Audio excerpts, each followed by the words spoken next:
IGNOU BEd entrance देने के बाद सबसे बड़ा सवाल है आंसर की कब आएगी, रिजल्ट कब तक डिक्लेयर होगा।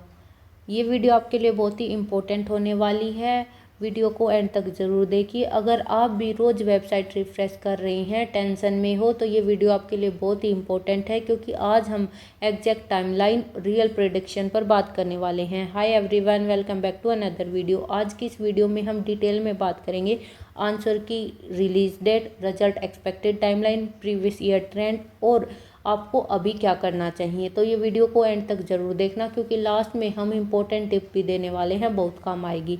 फर्स्ट है आंसर की डिटेल अपडेट। सबसे ज़रूरी बात आंसर की लगती है सब स्टूडेंट्स को एग्ज़ाम देने के बाद। इग्नू का पैटर्न क्या रहता है, एग्ज़ाम देने के नेक्स्ट वीक आपकी आंसर की रिलीज़ कर दी जाती है।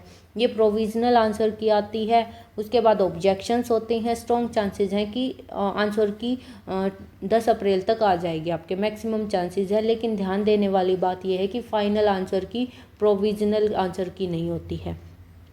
इसका मतलब है कि आपने अपने आंसर चेक कर सकते हैं कोई प्रोविजनल से, और आंसर गलत लगे तो ऑब्जेक्शन राइज कर सकते हैं। इग्नू फिर रिव्यू कर फाइनल आंसर की रिलीज करता है। और सबसे इम्पोर्टेंट काम है, जैसे ही आंसर की आ जाती है तुरंत अपने मार्क्स और स्कोर कैलकुलेट करो। अब बात करते हैं सबसे इम्पोर्टेंट चीज़ की, रिजल्ट डेट की। रिजल्ट डेट कब आती है? पिछले साल का ट्रेंड देखें तो आंसर की के आने के लगभग 10 से 15 दिन के बाद रिजल्ट आ जाता है। लेकिन आंसर की कौन सी होती है, वो जो फाइनल है। पहले प्रोविजनल आएगी, ऑब्जेक्शंस होंगे, फिर फाइनल आंसर की आएगी, उसके बाद 10 से 15 दिन के अंदर आपका रिजल्ट डिक्लेयर कर दिया जाता है। ये होते होते आपका जून फर्स्ट वीक आ जाएगा। लेकिन एक चीज़ याद रखना, इग्नू में कभी डिले भी हो सकता है, थोड़ा बहुत डिले होगा, technical issues, verification process and objection review की वजह से। लेकिन हर साल देखें तो जून तक फर्स्ट वीक या सेकंड वीक लास्ट होता है, आपका रिजल्ट डिक्लेयर हो जाता है। अब बात करते हैं इम्पोर्टेंट सवाल की अभी आपको क्या करना है। सबसे पहले अपने मार्क्स कैलकुलेट कीजिए। मार्क्स कैलकुलेट करने के बाद अपनी काउंसलिंग के लिए प्रिपरेशन कीजिए। काउंसलिंग के प्रिपरेशन से पहले आप अपना कट ऑफ ईयर है ना, वो कंपेयर कर सकते हैं। सबसे इम्पोर्टेंट है डॉक्यूमेंट रेडी रखना।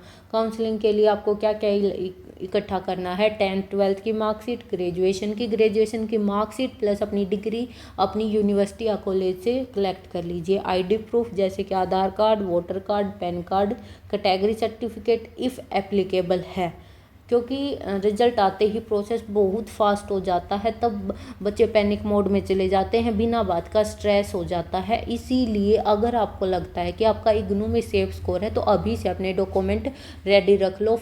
पासपोर्ट साइज़ फ़ोटो रखो, मार्कशीट में अपना मदर फादर खुद का नेम चेक करो, सेम होने चाहिए, कोई पिक्चर ब्लर है, कुछ भी दिक्कत है तो अपनी अभी से तैयारी करके रख लो।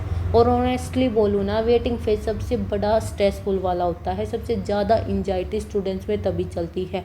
हर स्टूडेंट के माइंड में यही चलता है सिलेक्शन होगा या नहीं, लेकिन ट्रस्ट में आपने मेहनत की है तो रिजल्ट ज़रूर मिलेगा, बस पेशेंस रखो। और एक बहुत ही इंपॉर्टेंट टिप है, जैसे ही आंसर किया जाए डिले मत करना, सेम डे में अपने मार्क्स कैलकुलेट करना, क्योंकि इससे आपको आइडिया मिल जाता है कि आप सेफ जोन में हो या नहीं। अगर आपको इग्नू बीएड से रिलेटेड हर अपडेट चाहिए, जैसे कि आंसर की, रिजल्ट, काउंसलिंग, मेरिट लिस्ट, तो चैनल को सब्सक्राइब कर लो और कमेंट करके बताओ अपनी एक्सपेक्टेड मार्क्स कितने हैं। ये थी आज की पूरी वीडियो, जिसमें आपको अगर कहीं पर भी कोई डाउट है, कोई समस्या लग रही है तो कमेंट करके बता सकते हैं। आपको पर्सनली मैसेज चेक किया जाता है और आपको तभी की तभी जवाब मिल जाता है। ठीक है, ये थी आज की video. Thanks for watching. Keep happy, keep learning and keep growing.